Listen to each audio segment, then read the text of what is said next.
La melodía de la desesperación. Me llamo Rodrigo y hace unos años trabajé en un asilo de ancianos en un rincón olvidado de Nueva York. Era un lugar grande, de techos altos y ventanas pequeñas que dejaban entrar la luz justa para alumbrar los pasillos durante el día. Pero cuando caía la noche, el edificio parecía engullirse a sí mismo, sumiéndose en un silencio tan pesado que te hacía sentir como si algo vigilara desde las sombras. El asilo no era lujoso, de hecho, a menudo tenía un olor a humedad mezclado con el hedor agrio de medicinas y desinfectante. Los residentes eran, en su mayoría, personas abandonadas, dejadas allí por familiares que ya no querían o no podían cuidarlos. Era un trabajo solitario, pero me convencí de que estaba haciendo algo bueno, ayudando a aquellos que no tenían a nadie más. Había un piano en la sala principal, un piano negro y antiguo, con teclas amarillentas y algunas notas desafinadas. Nadie recordaba cómo llegó allí, y de hecho, nadie sabía tocarlo. Los ancianos preferían evitar la sala por la noche, decían que el piano tocaba solo, emitiendo acordes tristes que resonaban por todo el asilo, llenando cada rincón de una melancolía inexplicable. Al principio, no les creí. Pensé que se trataba de historias exageradas, algo para entretenerse en un lugar donde el tiempo parecía detenerse. Pero pronto, me di cuenta de que no mentían. Al caer la noche, los que trabajábamos allí notábamos un cambio en el ambiente. Era como si una niebla invisible cubriera el edificio, sofocando el aire, haciéndolo espeso y opresivo. Las noches en las que el piano sonaba eran las peores. Un día, mientras hacía la ronda nocturna, escuché los primeros acordes. Un sonido suave y triste, como el llanto de un alma atrapada. Me detuve frente a la puerta de la sala y allí estaba el piano, tocando solo. Mis manos temblaban, pero me acerqué, buscando alguna explicación lógica. No había nadie, solo yo y aquel maldito piano que seguía tocando, sus teclas hundiéndose como movidas por manos invisibles. Decidí colocar una grabadora sobre el piano una noche. Tenía la necesidad de saber qué estaba pasando, de entender por qué ese sonido perturbador parecía enloquecer a los residentes. Algunos de ellos, los más frágiles, comenzaron a mostrar signos de depresión profunda. Uno de ellos, un hombre llamado Arthur, solía ser alegre, siempre contando chistes y charlando con las enfermeras. Pero con el tiempo, se fue apagando, consumido por una tristeza que parecía robarle la vida. Cada vez que el piano tocaba, Arthur temblaba y murmuraba cosas incomprensibles, como si el sonido le recordara algo que intentaba olvidar. Dejé la grabadora encendida toda la noche y al día siguiente me llevé la cinta a casa. No quería escucharla allí, el asilo ya me provocaba suficiente inquietud como para enfrentarme a ese misterio en el mismo lugar. Me senté en mi cuarto, con la puerta bien cerrada y los auriculares puestos. Al principio, solo escuché el silencio de la sala y luego el sonido del piano. Era una melodía conocida, pero al mismo tiempo, extraña. Me recordaba a algo que había oído en mi niñez, una canción de cuna tal vez, pero distorsionada, arrastrada por el tiempo y la desesperación. Me estremecí cuando, de pronto, un segundo sonido emergió de la grabación. No era música, era un susurro. Un murmullo bajo, apenas audible, como si alguien estuviera cantando en el fondo, muy lejos del micrófono, pero lo suficiente como para alcanzarme. ¿Dónde estás? ¿Dónde estás?, repetía la voz en un tono suplicante. Era una voz femenina, rota y llena de angustia, como si buscara a alguien en la oscuridad. Escuchar eso me hizo detener la cinta. La apagué y dejé la grabadora a un lado, respirando con dificultad. Intenté racionalizarlo, tal vez era alguna interferencia, un fallo en el sistema. Pero sabía que no era así. Había algo en esa voz, algo tan humano y al mismo tiempo tan antinatural, que me heló la sangre. A pesar de la experiencia, volví al asilo al día siguiente. No quería mencionar nada a mis compañeros, sentía que si lo decía en voz alta, le daría más poder a ese fenómeno. Sin embargo, no podía ignorarlo, así que decidí investigar por mi cuenta. Revisé los archivos de los residentes, buscando algo que me diera una pista. Fue entonces cuando encontré el expediente de una mujer llamada Adeline Hart. Había fallecido en el asilo hacía unos 20 años. Era pianista, según los documentos, y había sido ingresada por un colapso mental tras la muerte de su hijo pequeño. Los reportes decían que Evelyn había intentado quitarse la vida en varias ocasiones. Decían que su obsesión por el piano era tal que, a menudo, la encontraban en la sala, tocando una melodía que nadie más reconocía. La misma que había escuchado en la grabación. Había una pequeña fotografía en el expediente, una imagen borrosa en blanco y negro de una mujer demacrada, con el cabello suelto y los ojos hundidos. Sentí un escalofrío recorriéndome la espalda. Era como si esos ojos muertos me miraran a través del tiempo, como si Evelyn supiera que estaba intentando desenterrar su secreto. Esa noche, volví a escuchar el piano. Los acordes resonaban por el pasillo, pero esta vez había algo más. El sonido era más fuerte, más insistente, y parecía venir acompañado de un eco distante, como si otra persona tocara junto a Evelyn en un duelo desesperado. Me acerqué nuevamente a la sala y, por primera vez, sentí un miedo irracional que me paralizó. Las luces parpadearon y me pareció ver una figura sentada al piano, una silueta encorvada con las manos moviéndose frenéticamente sobre las teclas. Intenté gritar, pero mi voz no salió. Retrocedí y tropecé, cayendo al suelo, mientras la figura se desvanecía en la oscuridad. Era Evelyn, o al menos, lo que quedaba de ella. Estaba allí, tocando, buscando a alguien, quizá a su hijo, atrapada en un ciclo eterno de dolor y desesperación. Al día siguiente, noté que uno de los residentes había fallecido durante la noche. Era Arthur. Lo encontraron en su cama, con los ojos abiertos y la expresión de terror aún marcada en su rostro. Parecía como si hubiera visto algo que su mente no pudo procesar, algo que lo llevó al borde de la locura antes de que su corazón se detuviera. A pesar del terror que me embargaba, no pude alejarme del asilo. Era como si algo me llamara, algo que necesitaba resolver. Empecé a escuchar la grabación todas las noches, buscando algún mensaje oculto, algo que me ayudara a comprender. Y fue en una de esas noches que noté algo perturbador. En cada reproducción, la voz se hacía más clara, más cercana, como si Evelyn supiera que la estaba escuchando y tratara de comunicarme algo. Comencé a soñar con ella. En mis sueños, estaba sentada al piano, tocando con una mirada vacía, mientras un niño pequeño se paraba a su lado, con los ojos apagados, mirándome fijamente. El niño nunca decía nada, solo me observaba, y cuando despertaba, el sonido de la melodía seguía resonando en mi mente. Decidí abandonar el asilo después de que otro residente muriera de la misma forma que Arthur. Sabía que, si no me alejaba, terminaría atrapado en el mismo ciclo, consumido por el dolor y la desesperación de Evelyn. No volví a escuchar la grabación y quemé la cinta en un intento desesperado por librarme de la maldición que sentía sobre mí. Pero aún hoy, en las noches de insomnio, cuando el silencio se vuelve tan pesado que puedo escuchar mi propio corazón latir, me parece oír el lejano eco de aquel piano, como un susurro que viaja a través del tiempo y el espacio, buscándome, reclamándome. A veces, creo ver la sombra de Evelyn reflejada en las ventanas de mi casa, y aunque cierro las cortinas, sé que ella sigue allí, atrapada en esa melodía que nunca dejará de sonar. Me he convencido de que jamás lograré escapar del todo. El asilo y el piano están dentro de mí, como una herida que no se cierra.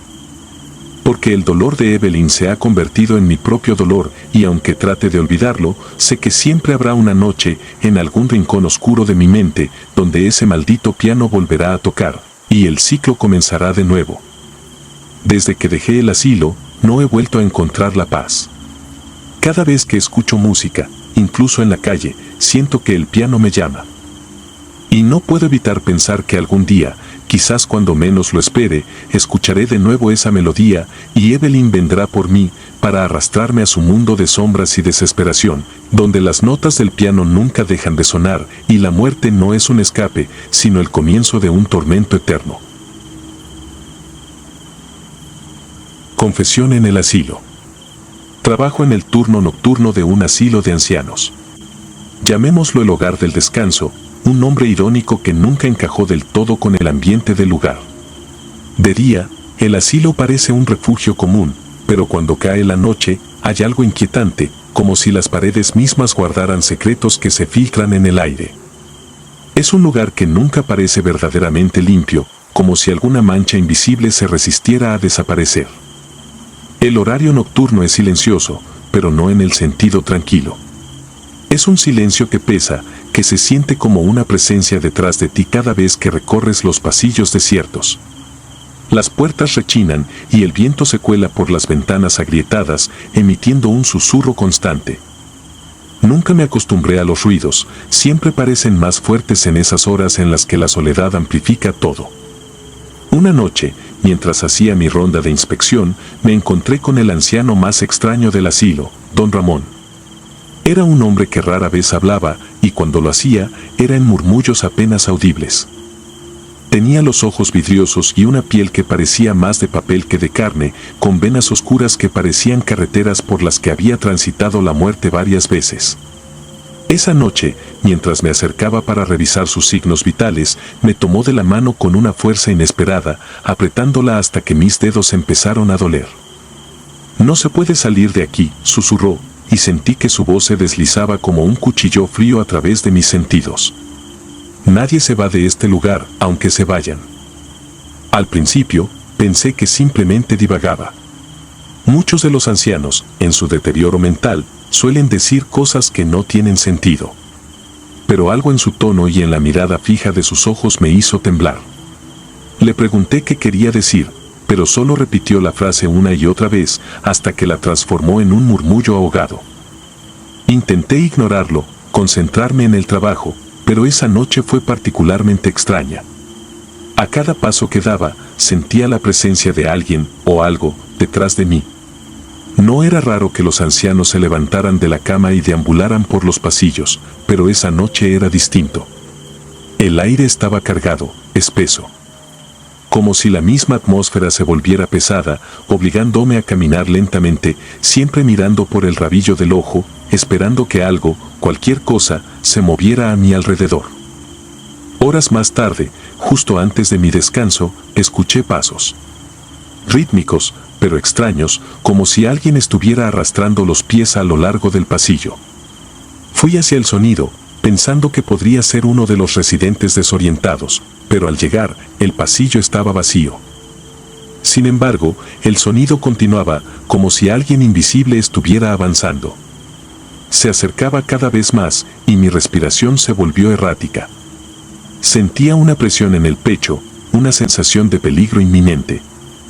Al girar la esquina del pasillo, vi algo que me dejó helada. La puerta del cuarto de mantenimiento estaba entreabierta, aunque debía estar cerrada con llave. Me acerqué lentamente, y cuando asomé la cabeza, vi una figura de espaldas, encorvada y temblorosa. Mi corazón latía con fuerza, y al dar un paso más, la figura se desvaneció como el humo. Intenté racionalizarlo. Tal vez estaba demasiado cansada, quizás había sido una alucinación. Pero entonces lo vi, en el suelo, una marca oscura que parecía haber sido arrastrada. No podía distinguir si era sangre o algo más, pero su color era tan oscuro que absorbía la poca luz del lugar. Me alejé rápidamente, con la sensación de que había cruzado un límite invisible al que no debía acercarme. Más tarde, mientras intentaba calmarme, volví a ver a don Ramón. Estaba despierto, mirándome desde su cama, como si supiera exactamente lo que había visto. Me acerqué, impulsada por una mezcla de miedo y necesidad de respuestas. «Esto es una cárcel», murmuró, con voz temblorosa. «Una prisión para aquellos que ya no tienen a dónde ir, pero que no pueden descansar». Me contó que, hace muchos años, el asilo había sido un hospital psiquiátrico y que, según él, los pacientes nunca se fueron del todo. «Sus almas siguen aquí», susurró, y me confesó que los veía cada noche. Los veía arrastrarse por los pasillos, sus rostros desfigurados, atrapados en sus propios tormentos. Algunos de ellos, me dijo, eran ancianos que habían muerto aquí y que simplemente nunca habían dejado el lugar. Esa noche fue la primera vez que vi a los otros. No son como los vivos ni como los muertos que alguna vez vi. Son sombras deformes que se mueven en el borde de mi visión, siempre un paso detrás de mí, siempre fuera de mi alcance. A veces escucho susurros, otras veces siento una mano helada que apenas roza mi hombro. Lo que realmente me aterra no es la idea de que hay fantasmas aquí. No, es algo mucho más profundo. Es la sensación de que yo también me estoy convirtiendo en parte de este lugar, de que poco a poco, sin darme cuenta, estoy siendo absorbida por esa oscuridad que consume todo. Cada noche que paso aquí, siento que me estoy volviendo más y más parte de los muros, de las sombras, de los susurros. No puedo irme. Lo he intentado, pero siempre hay algo que me detiene. La última vez que intenté renunciar, me despidieron con una mirada extraña y una advertencia velada. Como si ya supieran que yo nunca me iría de verdad. Y creo que ya es demasiado tarde. Porque ahora, cuando cierro los ojos, veo sus rostros. Los veo, y sé que ellos también me ven. Sé que, tarde o temprano, yo también seré uno de ellos. Un fantasma más, atrapado en este asilo, para siempre.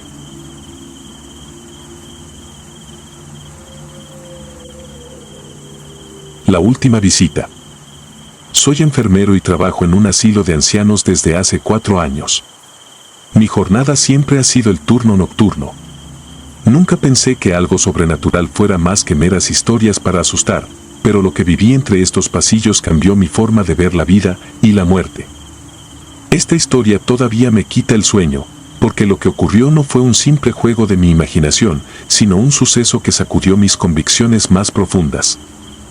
Durante mi primer año en el asilo, todo parecía normal, noches tranquilas, abuelos con sus rutinas, historias de vida que iban y venían.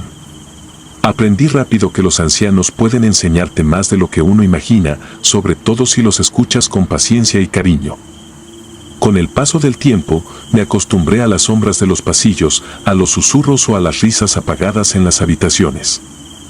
Sin embargo, había residentes que dejaban huella de una forma distinta, algunos eran risueños, otros protestaban por todo, y unos pocos se quedaban en silencio, con una mirada que parecía atravesar cualquier alegría pasajera. Después de unos años, la mayoría de mis compañeros decían que el turno de noche era tranquilo porque los abuelos duermen. Yo, en cambio, sentía que era la parte más inquietante del día, soledad, los pasillos iluminados por tenues bombillas de emergencia, el crujir de las puertas viejas y el eco de pasos que no siempre podías ubicar. Pero nada de eso se comparó con lo que viví cuando conocí a Doña Nieves, una anciana menudita y amable que llegó poco antes de cumplir yo mis 3 años de servicio. Doña Nieves era de esas personas que siempre tenían una sonrisa reservada para quien se le acercara.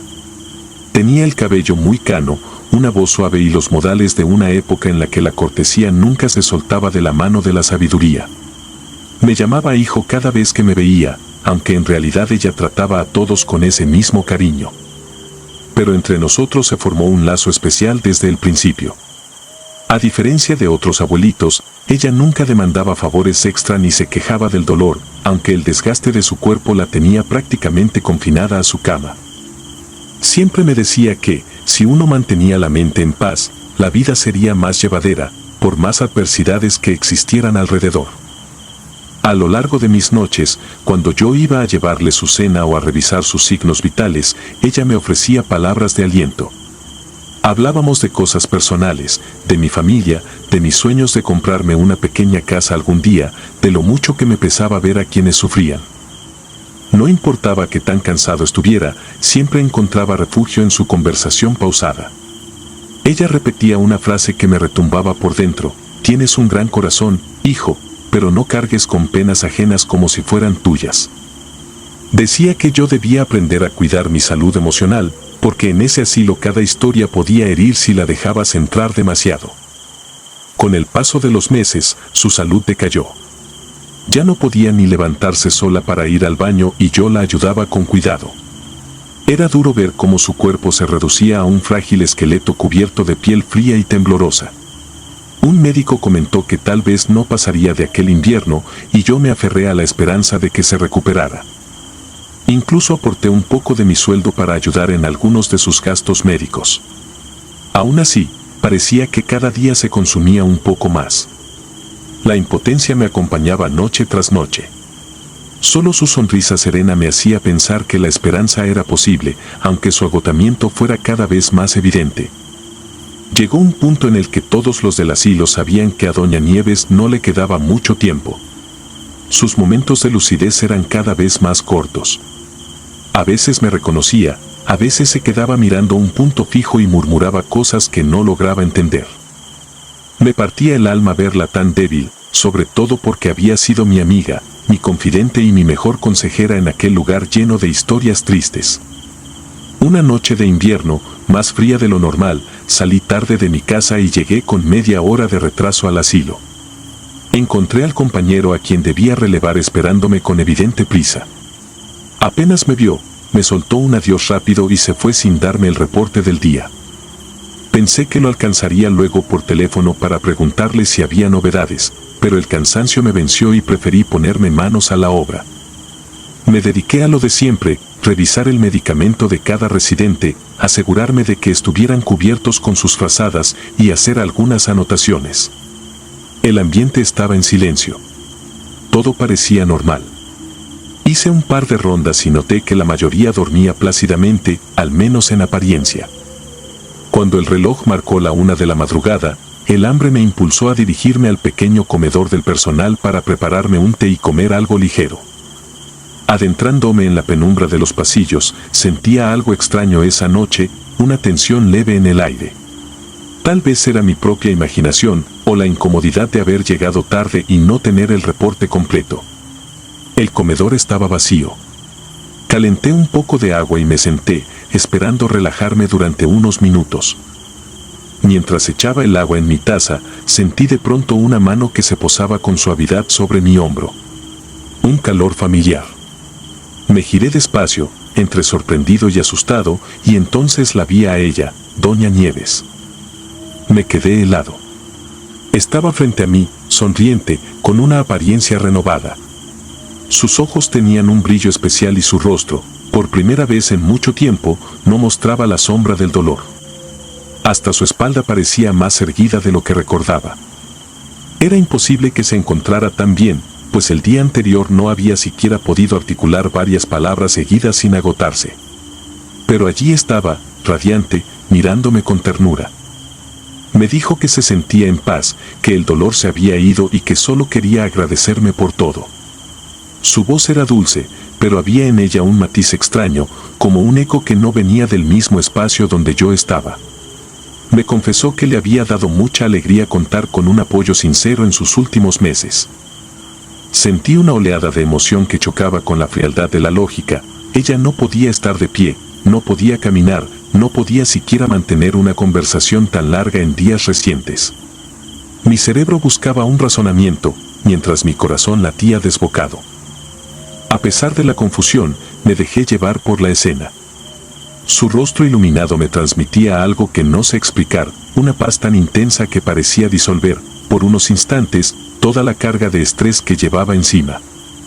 Quise reprenderla con suavidad, diciéndole que era muy tarde, que debía descansar, pero mi voz salió en un susurro casi tembloroso. Ella se acercó, me dio un abrazo y me dijo que había llegado la hora de marcharse. Le pedí que esperara, que se quedara un rato más, que se tomara un té conmigo. No sé por qué pensé que aún había algo que pudiera hacer por ella. Quizás solo quería disfrutar un momento más de aquella compañía sanadora. Me di la vuelta para buscar un vaso en la repisa.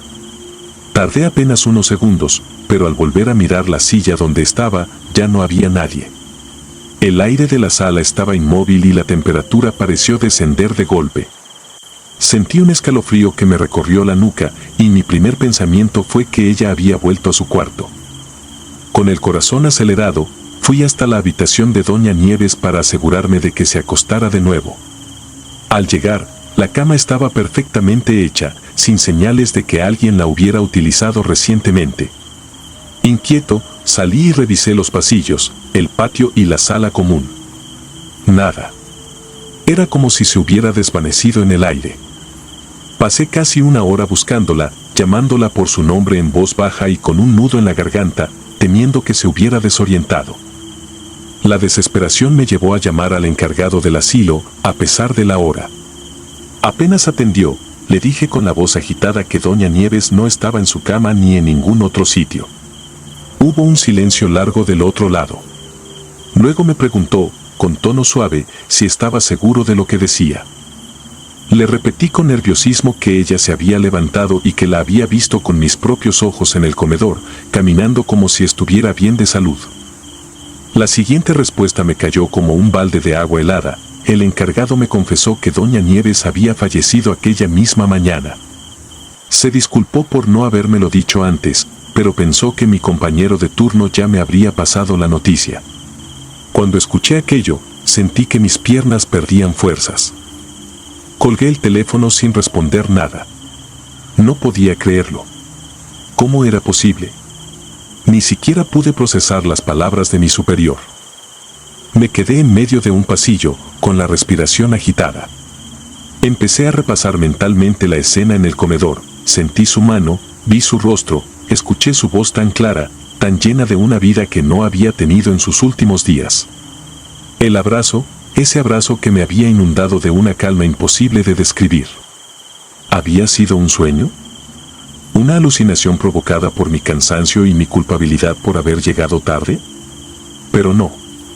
Lo que percibí en ese momento fue tan real como los latidos frenéticos de mi corazón. Todo lo viví en carne y hueso.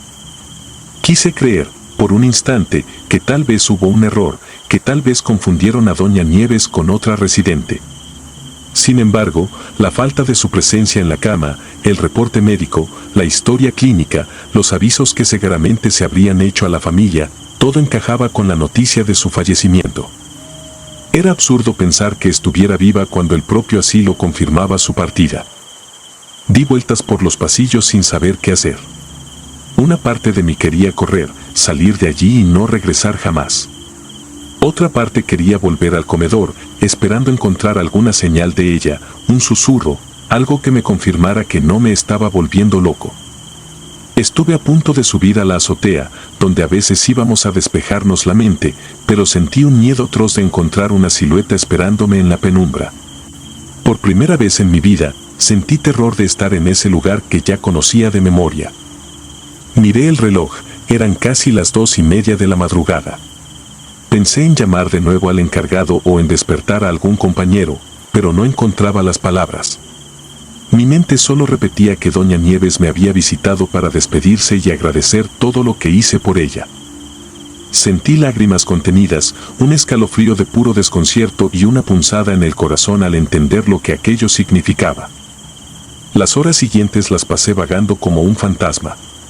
Cada rincón del asilo parecía agrandarse, las sombras se hacían más densas y el silencio era tan pesado que parecía aplastarme. Recordé la frase que doña Nieves solía repetirme, no llevar las penas de los demás como si fueran mías. Pero, en ese momento, sentía que su partida me arrancaba parte de mi ser. Cuando salió el sol, no pude quedarme hasta el final de mi turno. Le avisé al relevo que me sentía mal y me fui. Necesitaba aire fresco. Los días que siguieron fueron extraños. Tuve que asistir al velorio de doña Nieves para darle el pésame a la familia, pero ni siquiera pude acercarme al ataúd. Sentía que, si la volvía a ver en reposo eterno, mi mente se partiría en dos. Sin embargo, la recordé viva, radiante, caminando hacia mí en el comedor, abrazándome con esa calidez que parecía de otro mundo. Desde aquella noche, no pude negar la posibilidad de que haya algo más allá de lo que entendemos como real. A veces, en los pasillos del asilo, todavía siento que alguien me observa y me atrevo a pensar que es ella, cuidándome, asegurándose de que no caiga en la desesperanza. Cuando me siento agobiado, resuena en mi cabeza su consejo de no cargar con dolores ajenos, y eso, de alguna manera, me da fuerzas para continuar. Hoy comparto mi historia sin esperar que todos la crean. Sé que muchos pensarán que fue fruto del cansancio, del estrés acumulado o de un momento de confusión. Pero nadie podrá negarme lo que sentí en aquel abrazo, la paz absoluta y el cese de cualquier miedo. Sigo trabajando en el asilo, aunque muchas noches me asalta el recuerdo de su rostro luminoso apareciendo de la nada. Y, a veces, por un instante, dudo entre sentir pánico o gratitud. Quizá Doña Nieves me regaló el último destello de su bondad antes de descansar para siempre. Mientras tanto, sigo con mi rutina, reviso a los ancianos, vigilo que estén cómodos, les ofrezco algo de compañía en la larga noche. Pero ahora, cuando escucho un crujido en el pasillo desierto o veo una figura moviéndose en la penumbra, no corro a buscar una explicación lógica de inmediato. Prefiero pensar que, en la delgada línea que separa la vida de la muerte, hay afectos que no entienden de límites terrenales. Y si alguna vez la siento cerca, no será un motivo de terror, sino un recordatorio de que las almas agradecidas pueden regresar para darnos un último consuelo o una última visita. Si te gustaron las historias de terror, regálanos tu like y coméntanos qué te gustaría escuchar en el próximo capítulo. Y si no estás suscrito o suscrita, te invito a que lo hagas para que no te pierdas lo mejor del archivo del terror. Sin más, gracias por escucharnos, hasta la próxima.